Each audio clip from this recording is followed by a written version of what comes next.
আসসালামু আলাইকুম রহমতুল্লাহ। Hello viewers, সপ্তম শ্রেণীর শিক্ষার্থী বন্ধুরা, আশা করি ভালো আছো। ম্যাথ রুকিয়া জোন অনলাইন শিক্ষা পরিবার পক্ষ থেকে তোমাদের সবাইকে স্বাগতম। আজকে আমরা তোমাদের বাংলাদেশ বিশ্ব পরিচয় বইয়ের 20 নম্বর পৃষ্ঠা থেকে আলোচনা শুরু করব। দেখো, এখানে বলা আছে পার্ট 2 ও 3 বাংলাদেশের গ্রাম ও শহরের সংস্কৃতি আমরা আলোচনা করব। গ্রাম ও শহর দুটোই রয়েছে বাংলাদেশে। এক সময় বাংলাদেশকে বলা হতো একটি বড় গ্রাম। তখন দেশের অর্থনীতির প্রধান উৎস ছিল কি? কৃষি। লাগবা যেটা আদি সমাজে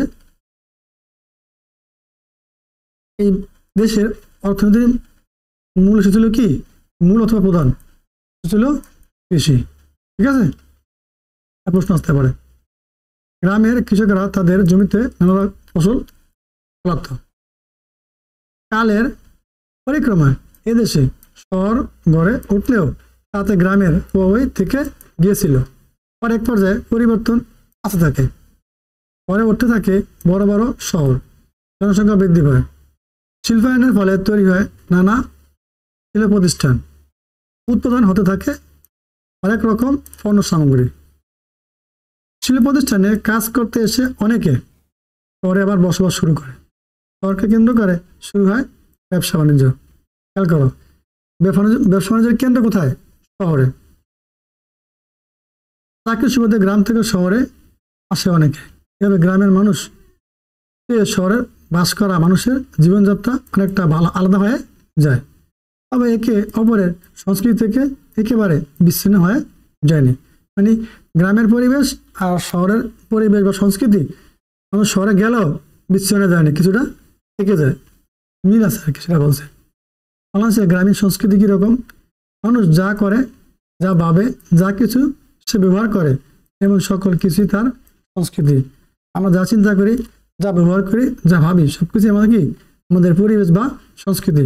কাজে গ্রামের মানুষ যে নানা ধরনের পেশার সাথে সম্পৃক্ত থাকে, ফলে সে যে আচরণ করে, যা সৃষ্টি করে বা যে ভূমিকা রাখে, তার একত্রিত রূপই গ্রামীণ সংস্কৃতি। যে সব পেশাজীবী গ্রামে বাস করে তাদের মধ্যে উল্লেখযোগ্য হচ্ছে কৃষক, জেলে, তাঁতি, কামার, কুমার, মাঝি, দর্জি, কবিরাজ, ডাক্তার, ওঝা, বৈদ্য, শিক্ষক, ব্যবসায়ী, মসজিদের ইমাম, মন্দিরের পুরোহিত প্রভৃতি। এদের সবার সংস্কৃতি গ্রামীণ সংস্কৃতি। মানে শহর অঞ্চলে যেমন বড় বড় শিক্ষক, চাকরিজীবী বাস করে, গ্রাম অঞ্চলে তেমন কি? কৃষক থাকে, জেলে থাকে, তাই থাকে, কুমার, মাঝি, ডাক্তার, শিক্ষক সবাই থাকে। বলছে আর কি। এখানে বাংলাদেশের গ্রামীণ জীবনের সংস্কৃতিকে আমরা দুই ভাগে ভাগ করতে পারি। প্রশ্ন আসতে পারে যে বাংলাদেশের গ্রামীণ জীবনের সংস্কৃতিকে কয় ভাগে ভাগ করা যায়? দুই ভাগে ভাগ করা যায়। ক সামাজিক অর্থনৈতিক জীবন ভিত্তিক, খ উৎসব ও বিনোদন ভিত্তিক। ঠিক আছে, ক সামাজিক অর্থনৈতিক জীবন ভিত্তিক। গ্রামীণ জীবন প্রধানত কৃষির সাথে জড়িত। প্রশ্ন আসতে পারে গ্রামীণ জীবন প্রধানত কৃষির সাথে জড়িত। গ্রামীণ জীবন কৃষির সাথে জড়িত। কোনো কোনো মানুষের নিজের জমি আছে, জমির উৎপাদিত ফসলে তারা জীবন নির্বাহ করে। আবার যাদের জমি নেই তারা অন্যের জমিতে কাজ করে জীবনযাপন করে। তাদের জীবন কৃষির সাথে জড়িয়ে আছে। আর কৃষক লাঙ্গল গরু দিয়ে জমি চাষ করত, নিজের জমিতে সেচ দিত। এখন লাঙ্গল গরু পাশাপাশি অনেক জায়গায় ট্রাক্টর বা কলের লাঙ্গল দিয়ে কৃষক জমি চাষ করছে, জল সেচ করছে শ্যালো বা ডিপ মেশিন দিয়ে। এসব করতে গিয়ে শহরের জীবনের সাথে তাদের অনেকের যোগাযোগ হচ্ছে। ধীরে ধীরে গ্রামে শহরে সংস্কৃতির প্রভাব পড়ছে। এখন এদিকে বলছে, দেখো কথা যে শ্যালো বা ডিপ মেশিন, কথার অর্থ কি? এই শ্যালো মানে কি? আমরা পুষ্করিণীতে কল বাসায় পানি যে সেচ দেয় বা ইজি বলি গ্রামের ভাষায়। আর ডিপ কথার অর্থ হলো যে জমির ভিতরে গভীর নলকূপ ঘেরে সেখান থেকে কারেন্টের মোটরের মাধ্যমে পানি দিয়ে জমি চাষ করা যায়। কথাটা বলছে। মাছে ভাতে বাঙালি কথাটা কিছুকাল আগে গ্রামের মানুষের জন্য প্রযোজ্য ছিল। কৃষকের গোলায় থাকতো ধান, শ্রমের বিনিময়ে মজুরেরা তার ভাগ পেত। নদী নালা, খাল বিলে থাকতো প্রচুর মাছ, জাল ফেলে মাছ সংগ্রহ করা যেত। এখন অনেক নদী নালা ভরাট হয়ে গেছে। জমিতে কীটনাশক ও রাসায়নিক সার বেশি ব্যবহার করায় এসবের নির্যাস পানিতে পড়ছে। এর প্রভাবে ছোট ছোট মাছ আর মাছের ডিম নষ্ট হয়ে গেছে। মানে কি, আমরা বর্তমানে যে কৃষিকাজ করি জমিতে পর্যাপ্ত পরিমাণে কীটনাশক এবং রাসায়নিক সার ব্যবহার করি, যা আমাদের পরিবেশের জন্য ক্ষতিকর। এগুলোর পানি যখন নদীতে বা পুষ্করিতে পড়ে এবং ছোটোখাটো যে মাছ টাছ থাকে এগুলো মাছ মারা যায়, এ কথা বলছে। তাই আগের মতো গ্রামের মাছ সহজলভ্য নয়। তবু গ্রামের মানুষ সাধ্যমতো মাছ, ভাত, শাকসবজি, ডাল ইত্যাদি খায়। নানা ধরনের পিঠাপুলি তৈরি হয়। গ্রামের অনেকে শাকসবজি ফুলিয়ে নিজেদের খাবারের চাহিদা মিটিয়ে বিক্রি করে থাকে।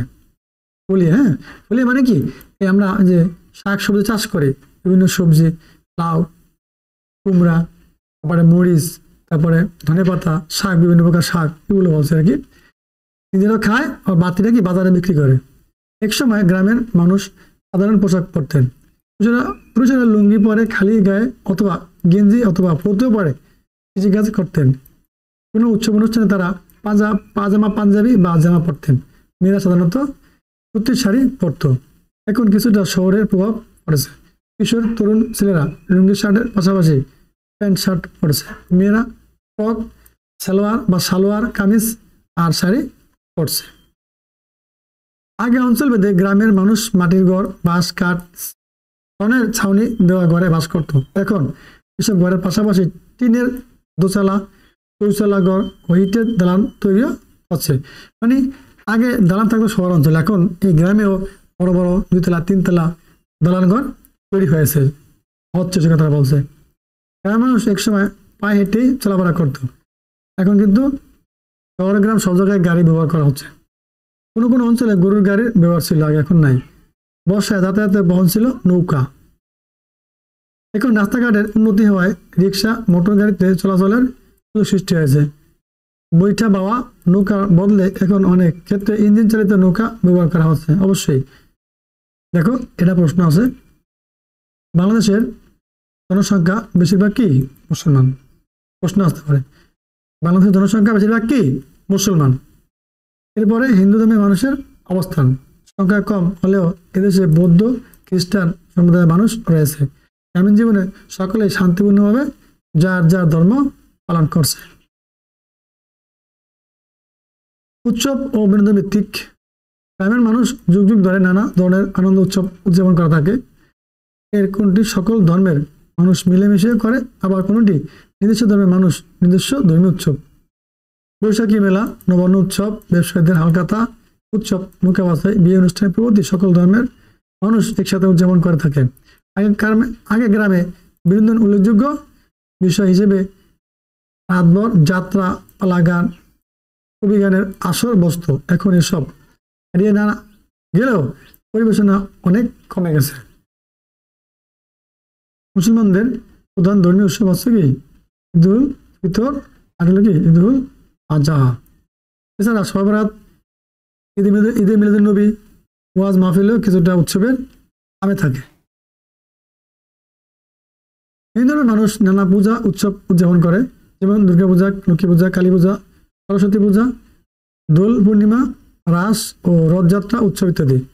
এছাড়াও আরো অনেক ধর্মীয় আচার-অনুষ্ঠান থাকে হিন্দু সমাজে। বৌদ্ধ মানুষ বৌদ্ধ পূর্ণিমা সহ নানা ধর্মীয় উৎসব পালন করে। খ্রিস্টান সম্প্রদায় খ্রিসমাস ডে বা বড়দিন সহ আরো অনেক ধর্মীয় উৎসব পালন করে। এটাকে আমরা মাঝে মধ্যে বলে থাকি যে বছরে বড়দিন বলি, এটা কিন্তু কি ওই খ্রিস্টান সম্প্রদায়ের একটা ধর্মীয় উৎসব। শিক্ষার্থী বন্ধুরা, আজকে আলোচনা তৈরি করছিল, তোমরা সুন্দর করে দেখো এবং তোমাদের সকল বিষয়ে ধারাবাহিক ক্লাস আমাদের এই ম্যাথ এডুকেশন চ্যানেলের সাথে দেখে নাও। ভালো থাকো আর আমাদের সাথে থাকো। আল্লাহ হাফেজ।